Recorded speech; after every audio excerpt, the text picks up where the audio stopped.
श्री पद्मनाभ स्वामी temple, Thiruvananthapuram, Kerala, जिनके पास करीब $22 billion का सिर्फ सोना और अन्य आभूषण है। इसके अलावा ये माना जाता है कि और ढेर सारे बहुमूल्य रत्न मंदिर के गर्भगृह में मौजूद है। वेटिकन सिटी, जो पूरे विश्व में कैथोलिक चर्च का हेडक्वार्टर है, अनगिनत संपत्ति का मालिक है।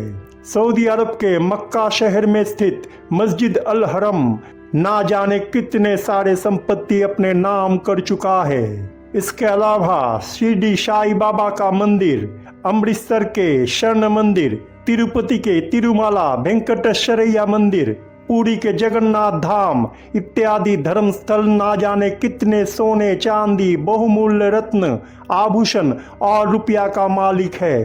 ये तो गए बड़े बड़े धर्मस्थल। इस दुनिया में कितने सारे छोटे धर्मस्थल है जिनके संपत्ति को अगर मिला लिया जाए तो उसका हिसाब शायद ही कोई कर पाए। लेकिन क्या आपके मन में कभी ये ख्याल आया है, क्या कभी आप गंभीरता के साथ विचार किया है कि क्यों इंसान सोना चांदी, बहुमूल्य रत्न और रुपया भगवान के नाम पर चढ़ाता है? क्यों आभूषण के रूप में भगवान को सोना या चांदी भेंट किया जाता है?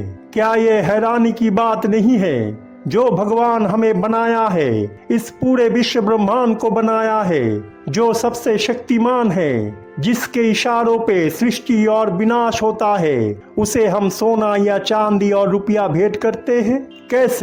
कैसे संभव है ये? किस तरह संभव है ये? जो भगवान हमें जिंदगी देता है, संपत्ति सोना चांदी और रुपया देता है, हमें अपने अपने कर्म के हिसाब से कर्म फल प्रदान करता है। जो भगवान इस विश्व ब्रह्मांड के नियम का रचयिता है, प्रकृति जिसके इशारों पे काम करता है, उसे ही रुपया, सोना चांदी, बहुमूल्य रत्न, आभूषण हम भेंट करते हैं, दान में दे देते हैं। हम खुद को पढ़े लिखे, शिक्षित बोलते हैं, ज्ञानी और धार्मिक मानते हैं, और वही हम कैसे भगवान को सोना चढ़ाते हैं? क्या एक बार भी ये विचार हमारे मन में नहीं आता है? क्या एक बार भी ये नहीं सोचते हैं कि क्यों हम ऐसा काम करते हैं? इसका कारण है हमारे मन में बसा अज्ञानता और अहंकार। इसका कारण है बहुत सालों से चला आ रहा पुराने गलत मान्यता, धर्मीय विश्वास, प्रवणता और प्रवृत्ति, हम अंधे की माफिक जिसका अनुसरण करते हैं। इसका कारण है आगे पीछे कुछ ना सोच के दूसरों को अनुकरण करने का हमारा गलत आदत। हम तो खुद को प्रैक्टिकल और लॉजिकल बोलते हैं, है ना? और वही हम दूसरे के देखा देखी अंधे धर्मीय विश्वास का अनुसरण भी करते हैं। एक बात तो बताइए कि भगवान को सोना दान में हम क्या सोच के देते हैं? क्या ये दान होता है, भेंट होता है या चढ़ावा? या क्या हम ये सोचते हैं कि भगवान हमारे ही घर के माँ बाप, बेटी, बहन, दादा, परदादा, भैया, रिश्तेदार या दोस्त है? सच में ये हंसी की ही बात है। बताइए, सवाल का उत्तर नहीं मिला मुझे। हम क्यों भगवान को सोना चढ़ाते हैं? क्यों रुपया दान में देते हैं? क्या हमारे मन में भगवान को दान देके खुद की इमेज अच्छा बनाए रखने का ख्याल नहीं होता है?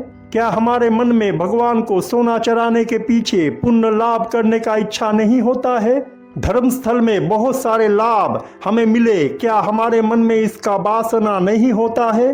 पत्थर खुदाई करके अपने नाम लिखवाना और वो पत्थर धर्मस्थल में बहुत सालों से लोग देखते रहे, क्या इसका ख्वाहिश हमारे मन में नहीं होता है? हमने इतना सोना या रुपया भगवान के नाम पर दान दिया है, क्या इसका प्रचार और प्रसार हम मन ही मन में नहीं चाहते हैं?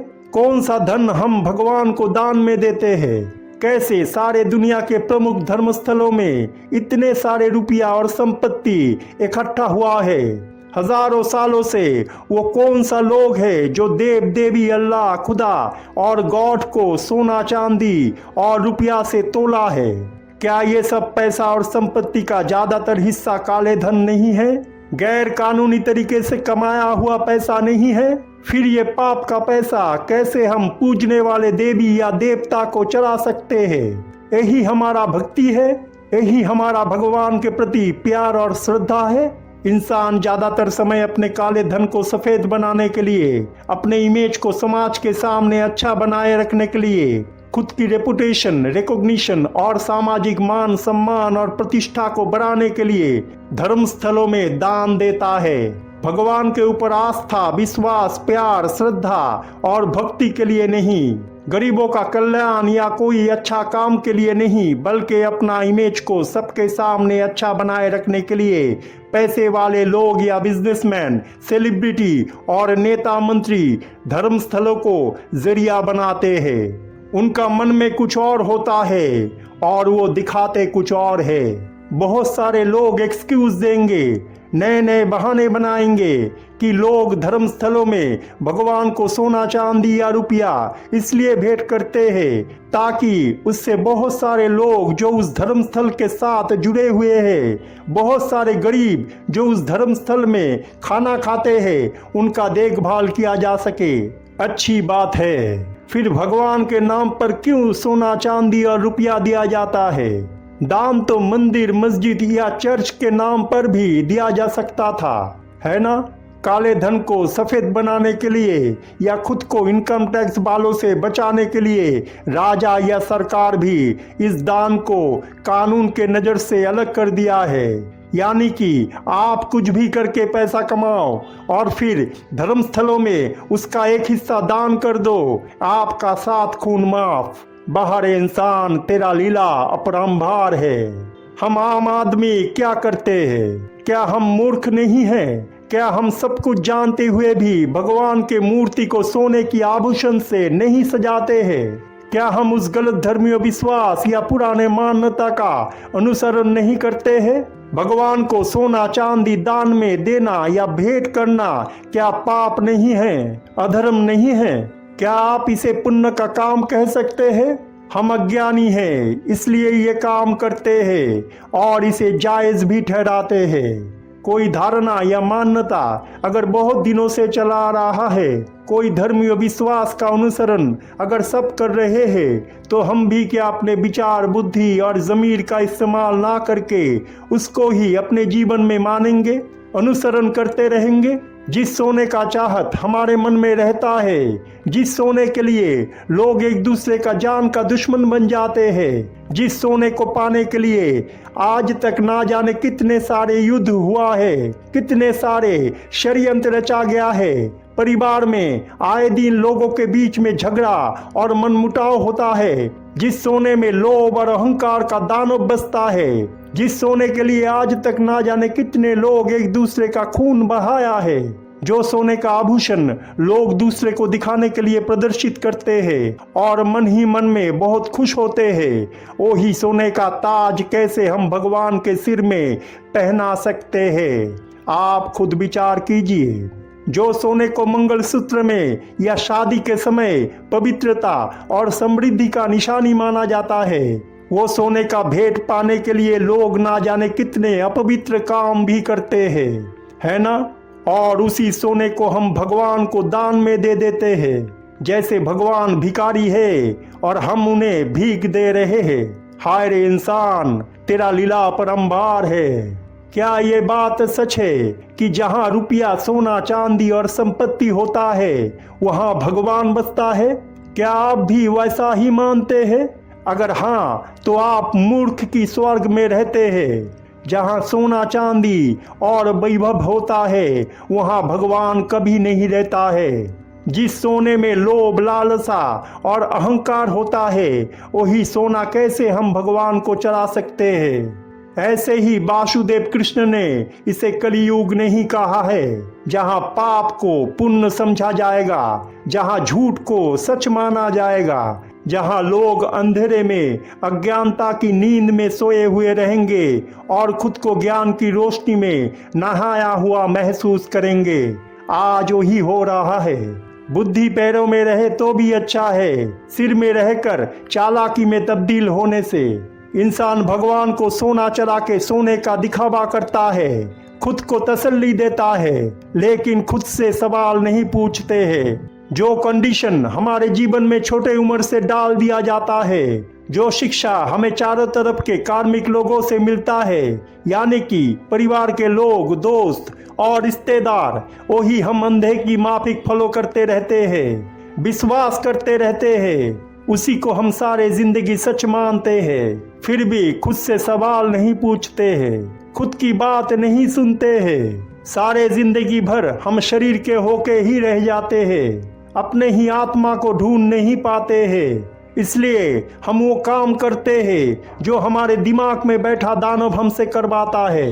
सोना ठीक वैसा ही होता है जैसे कोई बाहर से बहुत मीठी शहद भरा बोल बोलती है, सुंदर हंसी मुंह में लगा ही रहता है, शर्माती है जैसे फूल की पंखुड़ियां अभी गिर जाएगी, लेकिन अंदर में जहरीला सोच रहता है, कड़वाहट रहता है जो बाहर से समझ में नहीं आता है। सोने की चमक, सुंदरता, दुर्लभ और दुर्मूल्य होना उसकी असली सच को छुपाता है, उसकी नेगेटिव सीक्रेट्स को बाहर नहीं आने देता है ना? विचार कीजिए, सोने की चमक और बहुमूल्यता हमें आकर्षित करता है। जैसे किसी को अगर छोटे उम्र से चोरी करने का आदत पड़ जाता है तो बड़े होकर भी वो आदत नहीं जाता है। ठीक वैसा ही जिसका एक बार सोने की प्रति लोभ मन में जाग जाता है, वो ढेर सारे सोना इकट्ठा करने पर भी और ज्यादा सोना चाहता है।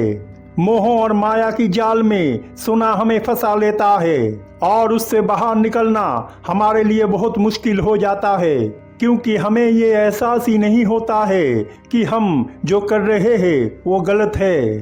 पुराणों में ब्राह्मण, पुरोहित या मुनि, ऋषि और राजा अपने अपने फायदे के लिए भगवान को सोना चराने की नियम का प्रवर्तन किया था। हमें ये समझाया गया था कि ये पुण्य का काम है, भगवान इससे खुश होते हैं। प्राचीन मिस्रीय सभ्यता में भी मरने के बाद सोने का आभूषण मरने वाले आदमी के साथ रखने का प्रचलन था। एक धारणा, मान्यता और धर्मीय विश्वास हमारे मन में डाल दिया गया था और वही विश्वास हम आज भी हमारे जेनेटिक सिस्टम में लेकर चल रहे हैं। सोना, चांदी, बहुमूल्य रत्न, आभूषण और रुपया या संपत्ति पवित्र और पॉजिटिव एनर्जी नहीं होता है, बल्कि ये सब हमारे मन को नेगेटिव और टॉक्सिक बना देता है। हमारे मन में लोभ, हिंसा, अहंकार और लालसा का जन्म होता है। कुछ सोना या रुपया भगवान को देने से हमारे मन से ये सब नेगेटिविटी कम नहीं होता है। सोना ना पवित्र होता है और ना ही अपवित्र। सोना इंसान के जिंदगी में कलयुग का देन है। भगवान इसलिए अपने नियम के तहत इस धातु का खोज हमें दिया है, ताकि इसके वजह से इस कलयुग में नेगेटिव और पॉजिटिव घटनाओं का निर्माण हो और हमारे मन में रहने वाला गलत प्रवणता या प्रवृत्ति सामने आए। सोने के वजह से हमारे मन में लोभ, लालसा, प्रलोभन, दुख, दर्द, अहंकार, स्वार्थ और जलन उत्पन्न होता है। नेगेटिव सोच हमारे मन को जहरीला बना देता है। हम अपने आप को सही दिशा में परिवर्तित नहीं कर पाते हैं। हमारे मन में एक गलत धारणा है, हम सोने को पवित्र मानते हैं। एक बात याद रखिए, जो चीज चमकता है, कीमती होता है, दुर्लभ होता है और सब लोग उसे चाहते हैं, वो एक मोह होता है, माया होता है। सोना भी मोह और माया है, जिसमें भुलाकर विधि हमसे गलत काम करवाता है, हमें गलत दिशा में ले जाकर कर्म को बढ़ाता है और उस कर्म को काटने के लिए हमें ही बार बार इस दुनिया में वापस जन्म लेना पड़ता है। अगर इस गलत सोच और कर्म से मुक्त होना है तो हमें अपने अंतरात्मा की बात सुनना पड़ेगा। सिर्फ वही हमें सही रास्ता दिखा सकता है। भगवान ना सोने का होता है और ना ही पत्थर का। भगवान तो एक शक्ति है, एक ऊर्जा है जो आत्मा के रूप में हमारे शरीर के अंदर रहता है। वो ना सोना मांगता है और ना ही चांदी, वो ना पैसा मांगता है और ना ही कोई संपत्ति। वो तो आपसे पवित्र प्यार मांगता है, वो तो भक्ति मांगता है, वो तो आपका निस्वार्थ समर्पण मांगता है, आपसे त्याग और क्षमा मांगता है। वो आपका शरीर नहीं मांगता है, बल्कि शरीर से आत्मा का मुक्ति मांगता है। वो आपको आपके आत्मा के जरिए निरंतर आवाज दे रहा है।